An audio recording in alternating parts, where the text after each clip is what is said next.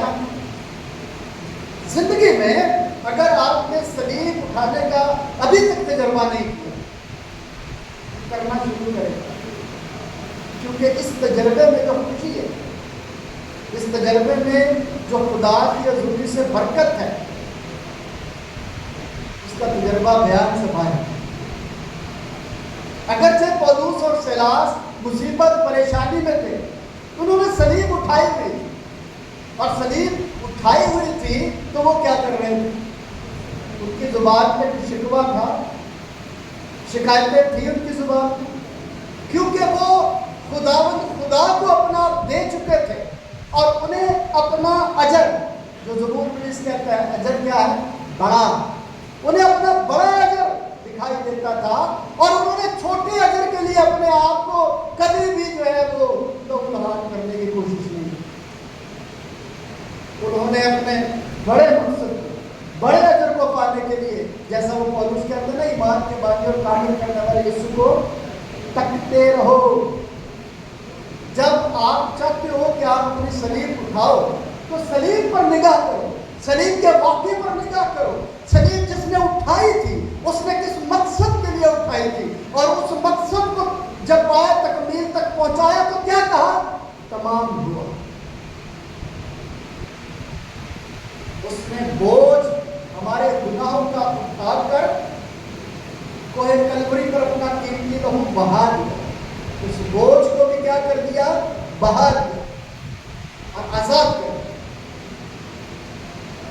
سلیب اٹھانے کا جو مطلب ہے، اگر آپ کلام مقدس میں اس کی اہمیت کو سمجھیں تو متی کی انجیل پڑھیں تو متی کی انجیل میں کیا لکھا ہے؟ جو اپنی سلیب نہ اٹھائے اور میرے پیچھے نہ چلے وہ میرے لائق نہیں، وہ میرے لائق نہیں ہے. 10واں باب 38 آیت ہے. اور غلطیوں خط پڑھے 2 باب 20 آیت، میں مسیح کے ساتھ صلیب پر چڑھا دیا گیا ہوں، اب میں زندہ نہ رہا بلکہ مسیح مجھ میں زندہ ہے. یہ اقرار کی. جب آپ اس نقطے کو سمجھ جاتے ہیں کہ صلیب اٹھانا میرے لیے اور آپ کے لیے اس کا کیا مطلب ہے، تو پھر آگے بات آتی ہے کہ جب اٹھا لیا ہے تو پھر کیا کریں؟ اٹھا تو میں نے لی، اٹھانے کے بعد میں سے چھوٹا کرتا گیا. کیا یہ میرا جو ہے وہ عملی پہلو ہوگا صلیب اٹھانے کے بعد؟ ایسا ہوگا کیا اس کو اپنی مرضی کے مطابق ترتیب دینا شروع کریں؟ ہرگز نہیں. کلام ہمیں یہ سکھاتا ہے. یعقوب کا خط پڑھے 1 باب 22 آیت میں لکھا ہے، لیکن تم کلام پر عمل کرنے والے بنو، نہ کہ صرف سننے والے جو اپنے آپ کو دھوکہ دیتے ہیں. صلیب اٹھا لی ہے تو صلیب اٹھا کر اس کے پیچھے چلو. 1 پطرس 2 باب 20 آیت، کیونکہ تم اسی لیے بلائے گئے ہو کیونکہ مسیح نے بھی تمہارے لیے دکھ اٹھائے اور تمہیں ایک نمونہ چھوڑا کہ تم اس کے نقش قدم پر چلو. صلیب اٹھانے کے بعد یسوع مسیح نے صلیب چھوٹی نہیں کروائی تھی، کہ چھوٹی کروائی تھی کہ بھائی میں اٹھا نہیں سکتا، میں تو گروں پار تھا تو چھوٹی کر دو ذرا تھوڑی. نے بنی نوع انسان کی خاطر صلیب اٹھائی، اور آج میں اور آپ کسی کی خاطر صلیب اٹھانے کے لیے تیار ہوتے ہیں؟ محبت میں بڑی باتیں میرے لیے بھی کی جاتی ہیں، لیکن میں نے کبھی ان باتوں پر اپنا دھیان نہیں لگایا۔ اگر میں ایسی باتوں پر اپنا دھیان لگاؤں گا تو اس کلام کو پڑھ نہیں پاؤں گا، اس کلام کو اپنی زندگی میں برکت کے طور پر محسوس نہیں کر پاؤں گا۔ میری زندگی کا مرکز کلام مسیح ہے، میری زندگی کا مقصد لوگوں کے لیے خدا کے کلام کی منادی ہے۔ اگر میں لوگوں کی باتیں سن کر اپنی زندگی میں خدا کے کلام پر سے اپنا دھیان ہٹا دوں گا تو پھر کیا ہوگا؟ یہ میں صرف اپنے لیے نہیں کہہ رہا، میں آپ سب کے لیے بھی کہہ رہا ہوں کہ جب ہم سب مل کر خدا کے کلام کے بجائے انسانی باتوں پر اپنا دھیان دیں گے تو پھر خدا کا کلام ہماری زندگیوں سے خارج ہو جائے گا اور انسانی باتیں ہم پر غلبہ ڈالے گی۔ یہ صلیب ہے۔ اگر آپ نے انسانی باتوں کے غلبے میں اپنے آپ کو دے دیا تو پھر آپ صلیب اٹھانے کے لائق نہیں۔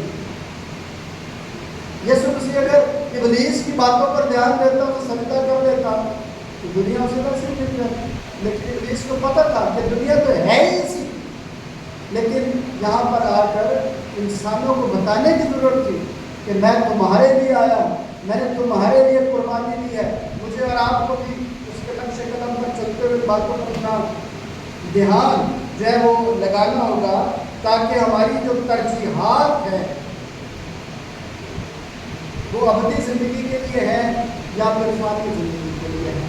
جہاں پر انا پرست کی خود غرضی ہے وہ فانی زندگی کی طرف آپ کو دھکیلتی ہے، اور جہاں پر خدا کی پیروی ہے، خدا کے حکموں میں رہنے کی بات ہے، اپنی زبان کو قابو کرنے کی بات ہے، وہ آپ کو اپنی زندگی کی جانب لے کر آتی ہے۔ ذرا تجربہ کر کے دیکھیں، اگر کوئی برائی کرتا ہے، اگر کوئی پریشان ہوتا ہے تو اس پریشانی میں آپ نے کتنا حصہ ڈالا ہوگا؟ اس نے تو اپنی صلیب اٹھا لی، اس نے آپ کو کچھ نہیں کہا، لیکن آپ نے اپنی صلیب بھی اس کے کندھے میں ڈالنے کی کوشش کی۔ جو آپ کو برداشت کرنا تھا وہ آپ نے برداشت نہیں کیا، وہ بھی اس کے کھاتے میں ڈالنے کی کوشش کی۔ تو جس نے تو پانچ توڑے ملٹیپلائی کر لیے، کسی کو اور دے دیے گئے، اور پھر جس نے نہیں کیا اس سے اس سے چھین لو، اس سے وہ بھی دے دو جس کے پاس ہے، اور اسے وہاں پھینک کے اللہ ہوگا۔ لائف اپنی زندگی میں یہ جو خود غرضی ہے اگر یہ قائم ہے تو یہ حسد کا وسیلہ بنتی ہے، یہ گمراہی تفریق بھڑکانے والی باتوں کو کرتی ہے۔ اگر آپ اس طرح سے اپنی زندگی کو گزارتے ہیں تو پھر خدا کی حضوری میں کبھی بھی کوئی بھی بڑا اجر آپ کے لیے نہیں۔ مرکز کی انجیل میں جو کچھ خداوند نے کہا، ذرا اس کو آخری آیت کو ذرا پڑھ لیں۔ 36ویں آیت ہے، اگر کوئی انسان ساری دنیا کو پا لے لیکن اپنی جان کھو دے تو اسے کیا فائدہ؟ اس آیت کا جو پیغام ہے وہ ہمیں کیا یاد دلاتا ہے کہ ہم نے کیا کرنا ہے؟ یسوع مسیح نے کہا کہ تم اس دنیا کے ہو، اس دنیا کے ہو، بولیے کیا کرنا ہے؟ تم اس دنیا کے نہیں ہو، تم اس دنیا کے نہیں ہو۔ خطوط کہتے ہیں کہ ہم کیا ہے؟ جلا وطن ہیں، ہم اپنے وطن کو جائیں گے۔ یسوع مسیح نے اسی لیے کہا تھا کہ آسمانی باتوں کی تلاش کرو نہ کہ زمین پر۔ خود غرض آدمی، خود پسند آدمی دنیا کی چیزوں میں انسانوں کے درمیان اپنی عزت کو ڈھونڈتا رہتا ہے۔ خدا کی حضوری میں آج میرے لیے اور آپ کے لیے موقع ہے کہ ہم اس بات کو جانیں کہ خدا کی مسیح کیا ہم سے کہتے ہیں کہ ہم نے کس طرح سے اس کی حضوری میں آگے بڑھنا ہے۔ یوحنا کا پہلا خط 2 باب آپ پڑھیں گے 15-17 آئے تو وہاں سے لکھا ہے دنیا سے محبت نہ رکھو اور نہ دنیا کی چیزوں سے۔ جو کوئی دنیا سے محبت رکھتا ہے اس میں باپ کی محبت ہی نہیں، باپ کی محبت ہی نہیں ہے اس میں۔ خود غرض آدمی اپنی غرض سے پیار کرتا ہے. کس سے پیار کرتا ہے؟ اپنی غرض، اپنی عزت سے، اپنی انا سے. اسی لیے خدا نے کہا کہ اگر میرے پیچھے آنا ہے نا تو پہلے کیا کام کرنا ہے؟ اپنی انا، خود پسندی، خود غرضی کا کیا کرنا ہے؟ اپنا تکیہ کس پر کرنا ہے؟ اپنے پروردگار پر. کیا آج آپ تیار ہیں کہ آپ کی زندگی جو ہے وہ اس کے جلال کے لیے ہو، اور عملی زندگی میں آپ صلیب اٹھانے کے لیے اپنے آپ کو تیار کر سکیں اور اس کے نام کی عزت اور اس کے نام کو جلال دے سکیں؟ اگر آپ آج تیار ہیں تو وہ بھی بڑے اجر کو دینے کے لیے آپ کے درمیان موجود ہے. خدا کرے کہ میں اور آپ خدا کے احکام کے مطابق اس کی پیروی کرنے کے لیے اپنے آپ کو اس کے ذریعے میں پیش کریں. خدا اس پیغام کے وسیلے سے مجھے اور آپ سب کو آئیے اپنے سروں کو جھکائیں اور دعا کریں. تیرا باپ میں تیرا شکر ادا کرتا ہوں کہ تیرا پرفضل دانا ہاتھ مجھ پر ہے، اور تو ہی مجھے اپنے کلام کی مرادی کے لیے اپنے لوگوں کے درمیان بھیجتا ہے. خدا میں تیرا شکر کرتا ہوں کہ تو میری ساری کمزوریوں پر غلبہ دیتا ہے. آج بھی تیرے لوگوں کے لیے تیری برکت کی دعا مانگتا ہوں یسوع مسیح کے نام سے، آمین.